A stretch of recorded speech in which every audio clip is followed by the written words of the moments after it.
Kolkata night Riders এমন একমাত্র দল যারা 2026 আইপিএলে এখনো জয়ের দেখা পায়নি। কেকেআর পয়েন্ট টেবিলে সবার নিচে আছে, 1 পয়েন্ট পেয়েছে, সেটা বৃষ্টির কারণে ম্যাচ হয়নি। যদি হতো তাহলে কেকেআর সেই ম্যাচেও হারতো। তবে আজকে ম্যাচ জিততে হবে। চেন্নাই সুপার কিংস এবং কলকাতা নাইট রাইডার্সের যে ম্যাচ, গত ম্যাচে চেন্নাই ভালো খেলেছে, ম্যাচ জিতেছে, কিন্তু কেকেআর ভালো খেলেনি, ম্যাচ জিততেও পারেনি। তবে কেকেআর দুর্ভাগ্য বলতে পারেন। দেখেন না, কেকেআর সাকিব হুসেনকে ছাড়লো এবং গতকাল সাকিব হুসেন 4 ওভারে মাত্র 24 রান দিয়ে 4 উইকেট নিয়েছে। সানরাইজার হায়দ্রাবাদের ডেবিউ করেছে সাকিব হুসেন, দুর্দান্ত বোলিং করেছে। আরও একজন বলার যে প্লেয়ার অফ দ্য ম্যাচ হয়েছে, প্রফুল হিঙ্গে, 4 ওভার বল করে 34 রান দিয়ে 4 উইকেট নিয়েছে এবং প্রথম ওভারে, ডেবিউ ম্যাচের প্রথম ওভারে 3 উইকেট। বৈভব সূর্যবংশী, যে কিনা রাজস্থান রয়্যালসের সব থেকে ডেঞ্জারাস ব্যাটসম্যান, তাকে 0 রান আউট করে। তারপরে আসে ধ্রুব জুরেল, যে ফর্মে আছে, তাকেও 0 রান আউট করে। তারপরে পিটোরিয়াসকে 0 রান আউট করে। তো প্রথম ওভারে 3 উইকেট নেওয়ার পর ম্যাচে কিছু বাকি থাকে না। তার পরের ওভারে সাকিব হুসেন রিয়ান পারাগকেও আউট করে দেয় 4 খাওয়ার পরের বলে। তো এমন দুইজন বোলার সানরাইজার হায়দ্রাবাদ হয়ে বল করেছে যারা কিনা প্রথম ম্যাচ খেলেছে এবং যারা ভারতীয়, যাদের মূল্য 30 লক্ষ টাকা, যারা হচ্ছে ব্যাকআপ বোলার হিসেবে যাদেরকে নামা হয়েছে। সেই ব্যাকআপ বোলাররা একদম ফুল স্ট্রেংথে বল করেছে এবং রাজস্থান রয়্যালকে হারিয়েছে।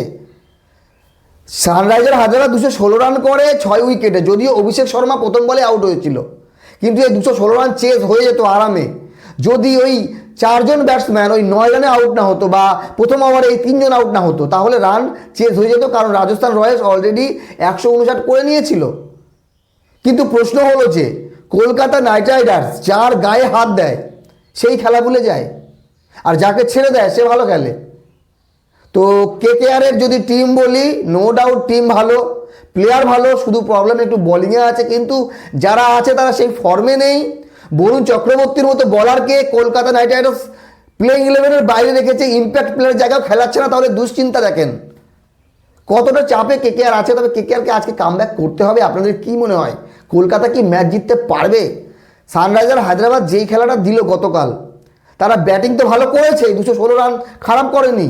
ঈশান কিষানের 91 রান, হেনরি ক্লাসেনের 40, কিন্তু বোলিং তো অসাধারণ করেছে। প্রথম পাওয়ার প্লেতে একদম রাজস্থান রয়্যালস তো প্রথম ওভারেই হেরে গেছে যখন 3 উইকেট নিয়ে নেয় প্রফুল হিঙ্গে।